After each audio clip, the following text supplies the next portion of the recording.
In this episode of Chords and Coffee, we are looking at the elusive, the mysterious, the intrigue of the minor 5 chord. The minor 5 chord. What is the minor 5 chord? Well, we're going to talk about it. And I'm going to show you some examples of some songs that you know and love that use that chord in the chord progression. I'll also talk about and hopefully arm you, equip you, give you resources to not only know what to do when a minor 5 comes up in a song, but you're going to have a bunch of different variations on that theme that'll be super helpful for either writing or if you've got some songs that you play that have that progression in it. Now you'll have some things that you can use, just different tools to approach that'll make it really cool and hopefully your own thing, right? Minor 5 chord progression. What songs have this? Well, if you saw the minor 4 thing, you know I brought up the old Merle Haggard. That's the way love goes, babe. I mean, that right there, right out of the chute, you've got that D to the A minor. Normally it'd be an A major, and in fact, later in the song, he actually gets to that kind of thing. But anyway, so that's one song that does it. What about Imagine Me and You and Me? Da-dee-dee-da-da-da-da-da. When he gets to the chorus of that song, I can see me.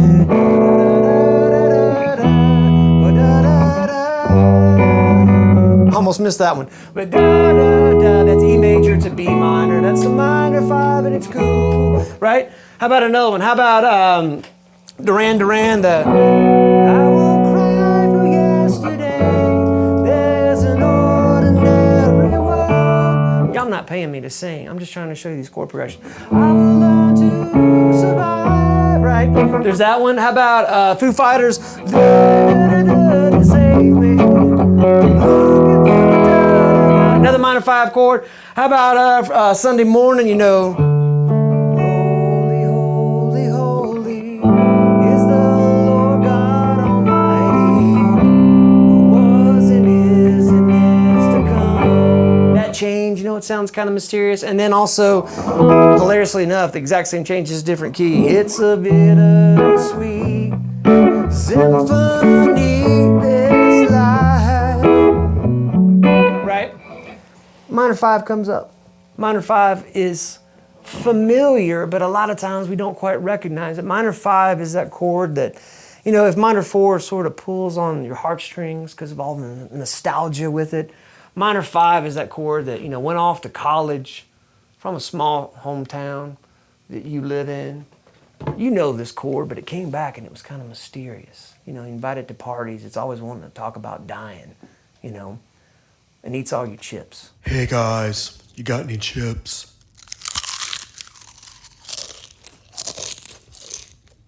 That's minor 5, right? Good chord to have around if you know what you're dealing with. So let's talk about it. I'm going to give you some chord progressions here with that, but first of all, I just want to make sure we're on the same page. So let's just look at this. Let's just kick it off here, Bittersweet Symphony. Let's just do this in E, since we've sort of been circling the key of E for a while now. So just good old-fashioned E, index finger on the first fret of a G. You've got your ring finger on the second fret of the D, middle finger on the second fret of the A string. Play along. There's that. Now this B minor 7, index finger on the second fret from A to the high E, middle finger on the third fret of the B string, your human capo is holding down the G string on the second fret, and then ring finger on the fourth fret of the D. And then D sus2, just like a D chord, but you're just going to have your index finger on the second fret of a G, middle finger on the third fret of the B, and then open E. And then an A sus2. And that's just going to be the 2-finger Spider-Man. That's going to be 2 fingers, so your middle finger on the second fret of the D, ring finger on the second fret of the G, and then open B, open E. And then nothing on the low E, and then the A is open, obviously, too.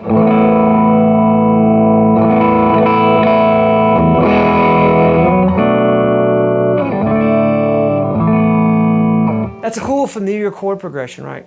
By the way, I'm loving this combination of, normally I don't get sidetracked with.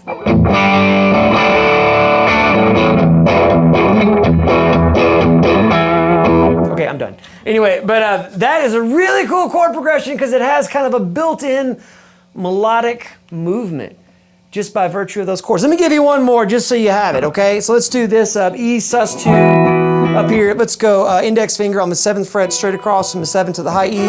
We're going to go ring finger is going to be, this is from the A to the high E. We're going to go ring finger is going to be on the D string of the 9th fret. Pinky's going to be on the G string of the 9th fret also. And then just play them all. And then we're going to play this B minor 7, index finger straight across the 7th fret from E to E.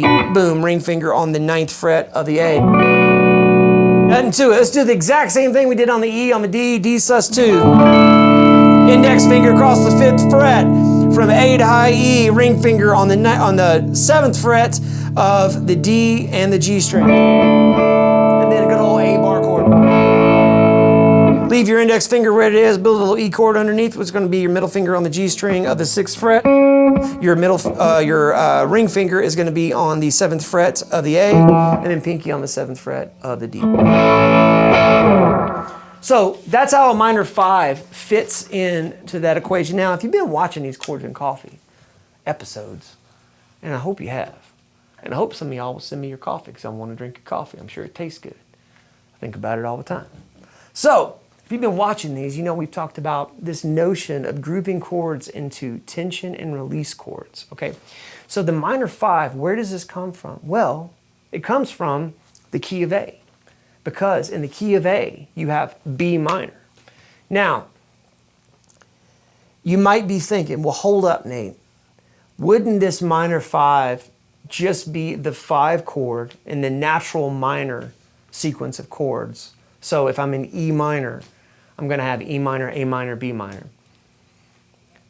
It is in that world. However, if we're talking about substituting other chords for B minor, we need to find where that B minor is native to, where we have the options that agree with this key.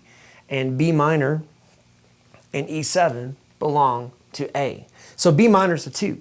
Okay, E7 is the 5, the 4 in A is D, and then the 7 is G sharp minor 7 flat 5. And all of those chords grouped together, if you watch the tension and release episode, in fact, we even did it in this key, those are the chords, okay? Now, what's really cool about that is that now, because of those principles, well, what principles are you talking about, Nate? Well, they share a lot of the same notes, right? And that's why you can substitute them for one another. And so now that you know that, you can actually do some really cool. So let's just stay in this key, and I'm going to give you an exercise.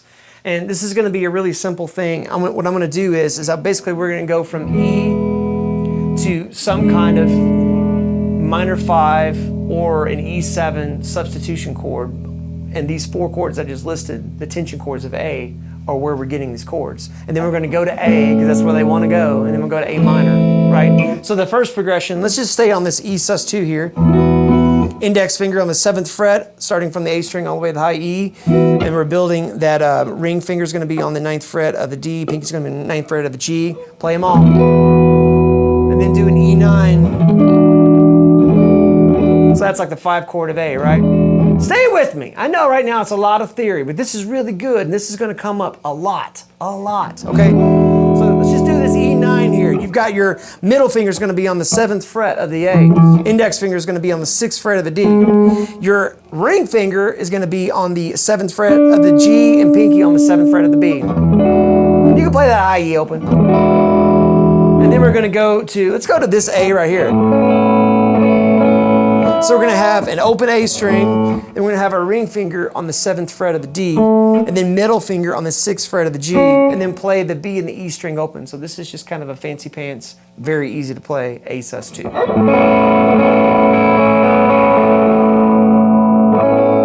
Then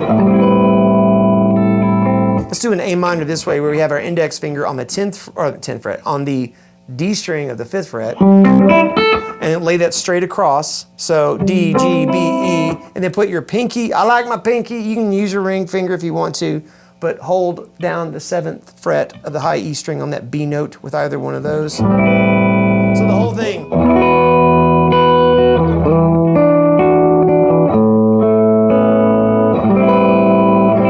And the cool thing about this exercise I'm going to give you, you can literally play each one of these sets of 4 chords back to back, and it kind of starts to sound like a song or something.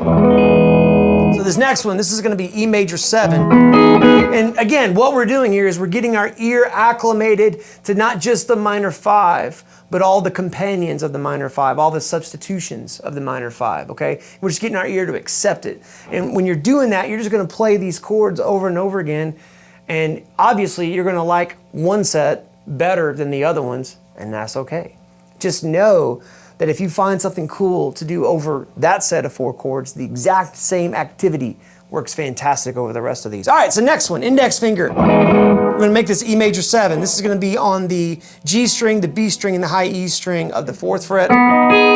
Ring finger is gonna be on the 6th fret of the D, and then your pinky is gonna be on the 7th fret of the A. Play them all. And then we're gonna do this B minor 11. That's kind of a nice little change. And that's going to be index finger on the 5th fret of the B string. Pinky is going to be on the 7th fret of the G. Ring on the 7th fret of the D. Middle finger is going to be on the low E of the 7th fret. Nothing on the A, skipping the A. And then from there, we're going to go to this A major 7. And index finger is going to be on the low E of the 5th fret, skipping the A again. Nate, in this A major 7, I want you to learn this grip here in a movable way, so we're going to skip the A. I didn't mean for that to rhyme, but it happens sometimes. All right, so then you got your ring finger on the 6th fret of the D, pinky's going to be on the 6th fret of the G, and then your middle is going to be on the B string of the 5th fret. And then for the minor, we're going to do a minor 6. I really like this one. This is nice. So you're going to have your middle finger on the low E of the 5th fret. Your index finger is going to be on the D string of the 4th fret. And then your ring and pinky, as they so often do, are sort of going to be glued together. And you're going to be on the 5th fret of the G with the ring. And the pinky's going to be on the 5th fret of the B with the, on the E, on the, yeah, I said it right, 5th fret of the B. Yeah.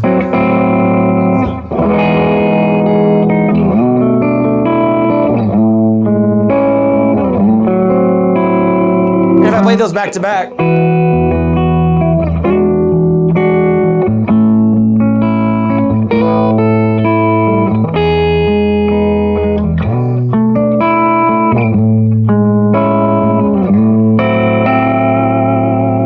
Little harmonic tap. Now check this one out. This is a really cool E major 7. This is going to be index finger. I'm doing a tiny little bar. Just a tiny little bar, a pub if you will. All right, so this is going to be, that's a bar joke. This is going to be index finger on the 2nd fret of the A, holding down the D and the A simultaneously. You can do it. And then your ring finger and your pinky, again, Batman and Robin right here together are going to be, ring finger is going to be on the G string of the 4th fret, pinky is going to be on the B string of the 4th fret. And I'm playing the low E, and if you can arch this index finger a little bit, then you can get that open E on the high. And then we're going to go to this, right? So this is D major 9. Instead of just a regular old D, instead of just a D major 7, we're going to do the major 9. Why am I doing the major 9? Because I like the way this E sounds. And actually, if you're saying, Nate, how did you know to group these chords together? Or maybe this, why did you choose this? Because there's a little bit of melodic movement on the top notes. And when I'm building an accompaniment part or even just writing a song, I like to have just a little tiny, not too much, but just a little tiny point of interest in the harmonic movement of the chords. Voice leading, a lot of times is what they call it. And there's rules about that, but in this case, I just kind of like the way this sounded. Going from that to this. So middle finger is going to be on the 5th fret of the A. Index finger is going to be on the 4th fret of the D. Pinky is going to be on the G string of the 6th fret. And then your ring finger is going to be on the 5th fret of the B. And then from here, I'm going to go right back to that A major 7 we did just a second ago. And then just like that B minor 11 that we did, we're going to do A minor 11 though. So that whole thing.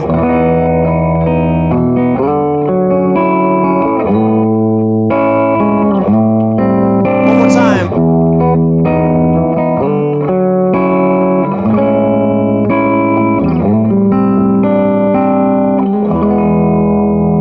So Let's do one with the G sharp minor 7 flat 5. This one I'm just going to do good old fashioned blue collar, hard working, providing for his family E. Hey, that's what I'm talking about now. Woo! And from this E, I want to go. So I'm going to go E, and then on the low E string, open, and then 2nd fret. So I'm just playing an F sharp. Play this G sharp minor 7 flat 5 that we just talked about. And that's super easy. That's going to be middle finger on the 4th fret of the low E, skipping the A, ring finger and pinky are together on the 4th fret, ring is on the 4th fret of the D, pinky's on the 4th fret of the G, index finger is going to be on the 3rd fret of the B.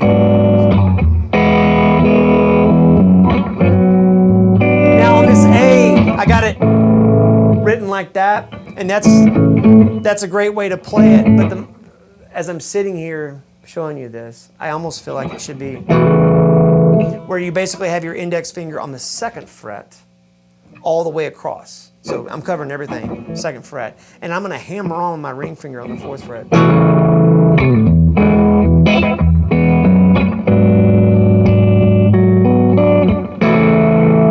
Now, instead of going to A minor right here, which sounds great, it'd be kind of cool in this one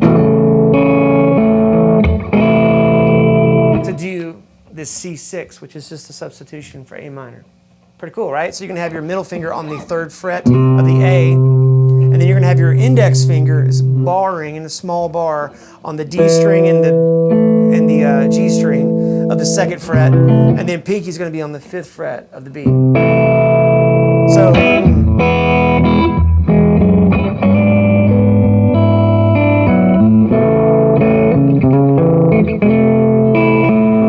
And what's cool is, if you want to, you can treat this whole sheboing as kind of a little song.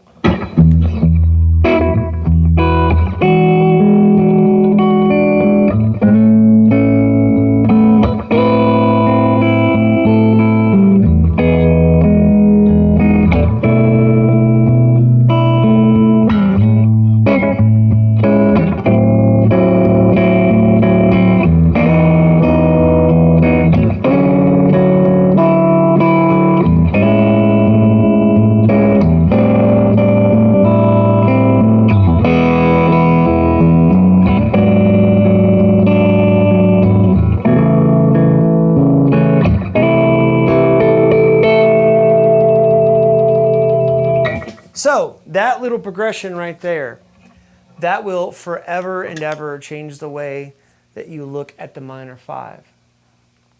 Well, how's that going to work, Nate? Well, let me tell you.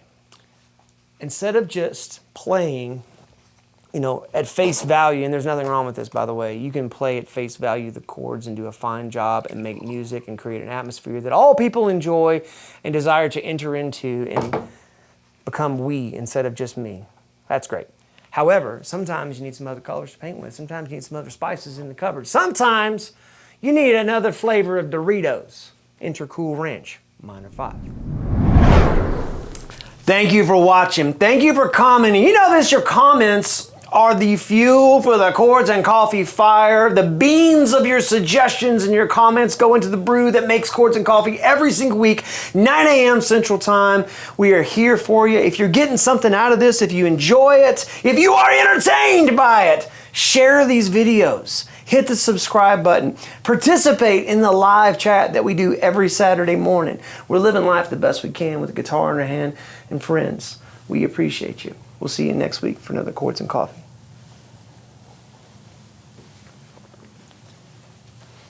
Somebody say they need a Dave Grohl?